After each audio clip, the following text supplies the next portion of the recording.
Assalamualaikum warahmatullahi wabarakatuh. Halo anak-anak, bagaimana kabar kalian hari ini? Semoga selalu sehat ya. Pada video kali ini, kita akan mempelajari materi tentang tanah dan keberlangsungan kehidupan. Pernahkah kamu melihat petani yang sedang mencangkul atau membajak sawah? Menurutmu, apa sebenarnya tujuan petani mencangkul atau membajak sawah? Kira-kira apa yang akan terjadi jika petani tidak melakukan pembajakan tetapi langsung menanami sawah tersebut dengan benih padi? Nah, jawaban-jawaban dari pertanyaan tersebut dapat kita temukan pada materi atau video yang akan kita pelajari hari ini. Tujuan pembelajarannya adalah menyebutkan peran tanah bagi kehidupan, menjelaskan peran organisme tanah, menjelaskan proses pembentukan tanah, menyebutkan komponen penyusun tanah, dan menjelaskan upaya menjaga kelestarian tanah. Peran tanah bagi kehidupan. Yang pertama, sebagai tempat hidup berbagai tumbuhan. Yang kedua, tempat hidup hewan dan bakteri. Yang ketiga, penunjang kesehatan dan penyedia keperluan manusia. Dan yang keempat, penyedia dan penyaring air. Peran organisme tanah. Yang pertama, dekomposer. Dekomposer yaitu organisme tanah yang dapat melakukan dekomposisi atau penguraian bahan organik dari sisa makhluk hidup, seperti dedaunan dan hewan mati, serta melakukan bahan menjadi unsur anorganik. Organisme dekomposer dapat dimanfaatkan dalam pembuatan pupuk kompos, yaitu pupuk dari bahan organik. Peran organisme tanah berikutnya adalah sebagai reaksi kimia dalam tanah. Bakteri Nitrobacter berperan dalam menguraikan materi organik kompleks yang berasal dari sisa makhluk hidup menjadi senyawa nitrat yang dibutuhkan oleh tumbuhan. Contoh lainnya adalah mikoriza, yaitu jamur yang bersimbiosis dengan tumbuhan akan meningkatkan kemampuan tumbuhan menyerap unsur hara berupa fosfor.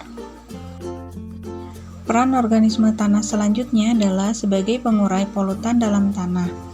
Organisme tanah dapat berperan sebagai agen biologis yang mampu membersihkan polutan dalam tanah.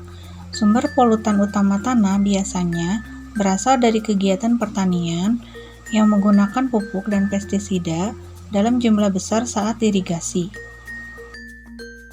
Pencegah penyakit tanah. Pada kondisi normal, ketika tanah memiliki jumlah senyawa organik dan aktivitas organisme yang tinggi, maka organisme tanah dapat melawan organisme penyakit yang masuk ke tanah. Peran organisme tanah berikutnya adalah sebagai pemberi pengaruh pada tekstur tanah. Tekstur tanah dapat ditentukan oleh ukuran butiran utama tanah atau kombinasi dari ukuran butiran yang paling melimpah. Aktivitas biologis organisme tanah berpengaruh dalam membentuk butiran-butiran penyusun tanah, sehingga menentukan tekstur tanah. Berdasarkan tekstur tanahnya ada 3 jenis tanah, yaitu tanah liat, tanah pasir, dan tanah lempung. Peran organisme tanah selanjutnya adalah pengatur kegemburan dan struktur tanah. Struktur tanah merupakan susunan butiran-butiran tanah yang terikat satu sama lain menjadi suatu gumpalan. Butiran-butiran tanah direkatkan oleh suatu perekat seperti bahan organik yang dihasilkan oleh organisme tanah. Lendir yang dihasilkan oleh organisme tanah akan bercampur dengan tanah dan membuat butiran tanah terkumpul membentuk gumpalan-gumpalan tanah. Proses pembentukan tanah. Tanah mulanya berasal dari batuan yang akan mengalami beberapa proses. Yang pertama, pelapukan fisika, kimia, dan biologi. Yang kedua, pelunakan struktur oleh udara dan air. Yang ketiga, proses tumbuhnya tumbuhan perintis, misalnya lumut. Dan yang keempat, proses penyuburan oleh mikroorganisme. Proses pembentukan tanah dipengaruhi oleh beberapa faktor, di antaranya iklim, organisme, relief, bahan, dan waktu. Lapisan-lapisan tanah dapat dilihat pada gambar berikut. yang terdiri dari 4 lapisan, yaitu horizon A, horizon B, horizon C, dan horizon D. Komponen penyusun tanah. Yang pertama adalah batuan. Batuan merupakan bahan padat yang terbentuk secara alami yang tersusun atas campuran mineral dan senyawa lain dengan berbagai komposisi. Berdasarkan proses terjadinya, batuan dibedakan menjadi batuan beku, batuan sedimen, dan batuan metamorf. Batuan dapat berasal dari magma gunung berapi yang mendingin. Batuan-batuan yang ada di bumi mengalami pelapukan sehingga menjadi bahan pembentuk tanah. Komponen penyusun tanah berikutnya adalah udara. Meskipun tanah adalah benda yang tampak padat, tetapi sebenarnya pada tanah tersebut terdapat rongga-rongga yang berisi udara.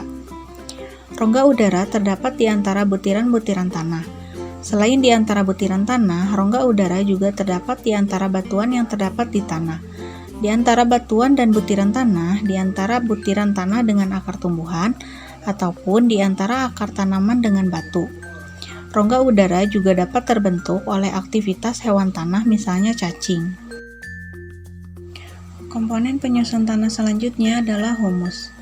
Humus merupakan komponen organik yang dihasilkan dari proses dekomposisi hewan atau tumbuhan yang telah mati, daun yang gugur, ataupun kotoran hewan oleh bakteri dan jamur. Humus adalah tanah yang memiliki tekstur gembur dan memiliki banyak pori-pori sehingga memungkinkan terjadinya pertukaran udara. Tanah humus mampu mempertahankan air sehingga tanah selalu lembab. Selain itu, tanah humus juga mengandung mineral-mineral dan nutrisi yang penting bagi pertumbuhan-tumbuhan. Komponen penyusun tanah berikutnya adalah air. Makhluk hidup yang hidup di tanah pada umumnya butuh kelembapan tanah. Kelembapan tanah disebabkan keberadaan air di dalam tanah. Tumbuhan juga membutuhkan air. Air diserap oleh tumbuhan setelah air menembus tanah dan mencapai akar. Komponen penyusun tanah lainnya adalah mineral. Mineral di kerak bumi berupa ion-ion positif dan ion-ion negatif. Ion positif yang ada di dalam tanah adalah kalium, kalsium, dan magnesium. Sedangkan ion negatif yang terkandung dalam tanah adalah nitrat, fosfat, dan sulfat. Ion-ion tersebut merupakan nutrisi bagi tumbuhan yang diserap melalui akar. Komponen organik. Tanah merupakan tempat hidup dari sejumlah makhluk hidup, seperti bakteri, jamur, alga, serangga, dan cacing tanah. Organisme tanah tersebut menguraikan bahan-bahan yang berasal dari sisa makhluk hidup, sehingga menghasilkan material organik di dalam tanah. Berikut upaya menjaga kelestarian tanah. Yang pertama, menanam pohon-pohon di tanah gundul, menutupi permukaan tanah yang terbuka dengan jerami, rumput kering atau pupuk hijau, memperbaiki cara pengolahan tanah, mendaur ulang sampah yang sulit diuraikan oleh mikroorganisme, membuat sengkedan pada tanah di lereng pegunungan yang miring, dan mengurangi penggunaan pupuk kimia. Cukup sekian pertemuan hari ini, semoga bermanfaat. Jangan lupa jaga kesehatan dan tetap semangat mengikuti kegiatan pembelajaran daring. Wassalamualaikum warahmatullahi wabarakatuh.